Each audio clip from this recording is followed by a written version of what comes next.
Otra reflexión importante que, que gira en torno a la comunicación no violenta es un aspecto fundamental, digamos, de este proceso, que es identificar nuestra necesidad. A mí me parece un acierto por demás eh, muy importante, porque alimenta una parte que normalmente se encuentra como oculto o que no se ve dentro de nuestros procesos de autoconocimiento, que tiene que ver precisamente con esto que llamamos necesidad. Y cuando empezamos a hablar de necesidad, no tiene que ver con respecto a una concepción instrumental de la necesidad. Esto es, qué es lo que yo necesito del otro o de la otra, que es normalmente como se entiende. Este concepto de necesidad a la cual apunta el ahimsa, la pureza del corazón, tiene que ver con la capacidad de ver hacia adentro cuál es la necesidad que ha sido violada de nuestro ser. Esto es muy importante porque de alguna forma toca con estos conceptos de los derechos violados, de los cuales hablaba también Alexander Lowen, y él mencionaba que cada una de las estructuras del carácter, por ejemplo, la esquizoide, la oral, la psicopática, la masoquista y la rígida, se había violado un derecho fundamental durante la infancia, un derecho emocional. Ese concepto de violación del derecho fundamental en la infancia es precisamente esto de lo cual hablamos como una necesidad.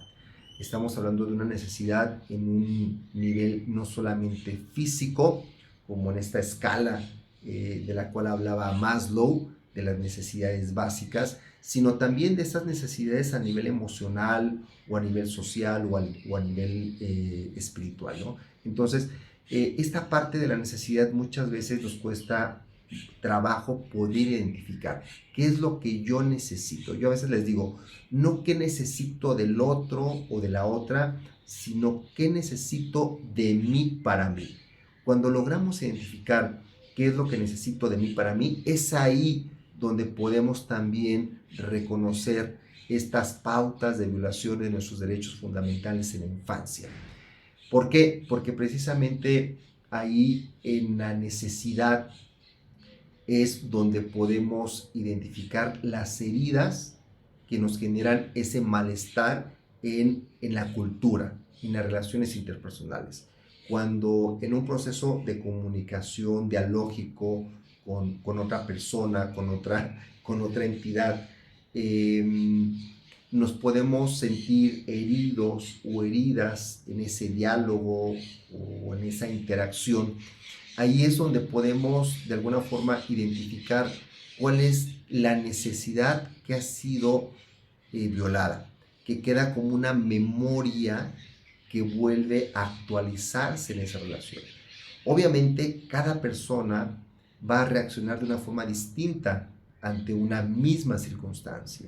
Esa reacción de alguna forma va a estar determinada por esa memoria de violaciones a nuestros derechos fundamentales o a nuestras necesidades básicas. Por ejemplo, la aceptación, el reconocimiento, la escucha, la autoestima, el amor propio, la seguridad, la certeza, en fin, toda una serie, digamos, de necesidades que son transgredidas en nuestra infancia y que en un futuro quedan como una memoria sensible ante una interacción, y en esa interacción podemos reaccionar desde esa herida que supone una necesidad violada. Entonces aquí encontramos un elemento, un par al tema de la herida, que es la necesidad.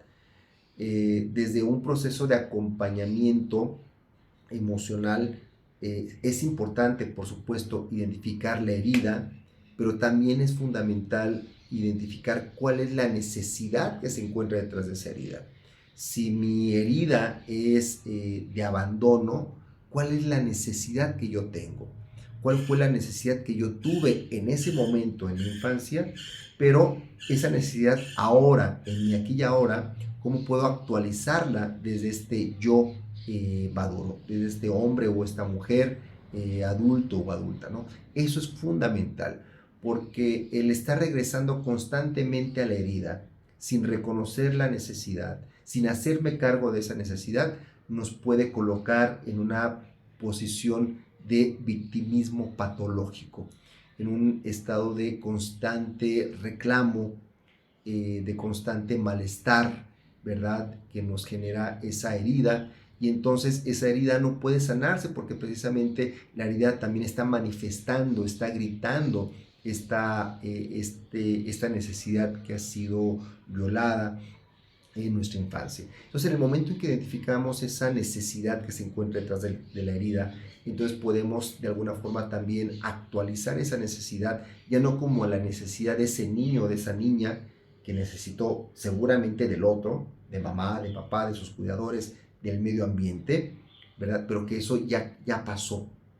Y ahora, en la actualidad, como un hombre o como una mujer adulto, esa herida, perdón, esa necesidad, cómo se traduce en la actualidad.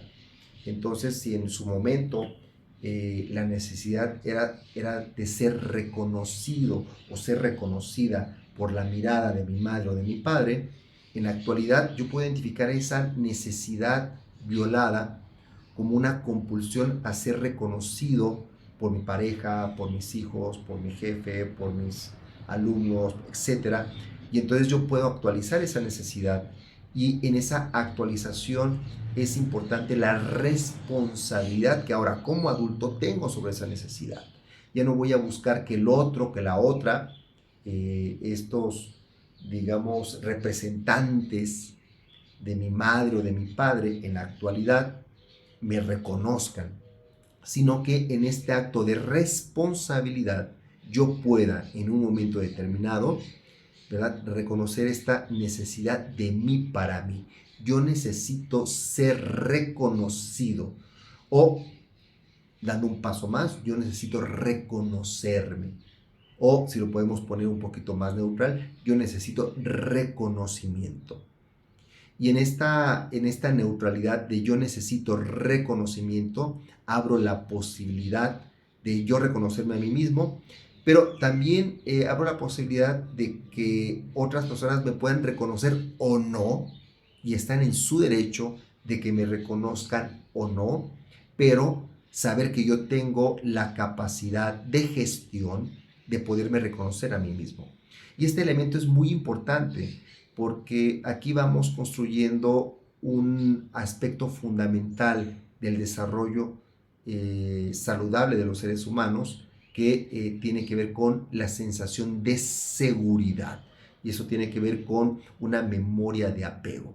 Esa memoria de apego que se construye en la primera infancia, fundamentalmente durante el primer año de vida, pero que durante los primeros 7 años de vida también se puede ir alterando, se puede ir modificando.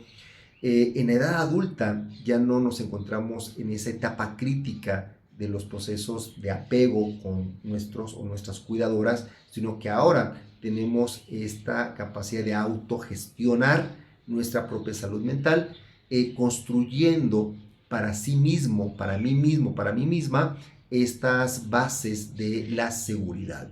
Y estas bases de la seguridad tienen que ver con esta forma de trabajar sobre uno mismo, ¿no? Ese diálogo interno donde, independientemente de que otro u otra me reconozca o no esperando ese reconocimiento, yo tenga la capacidad de reconocerme. Y esto va a ser muy importante para estos procesos autogestivos de la salud mental, porque nos permitiría en todo caso salirnos de este discurso del victimismo de la herida.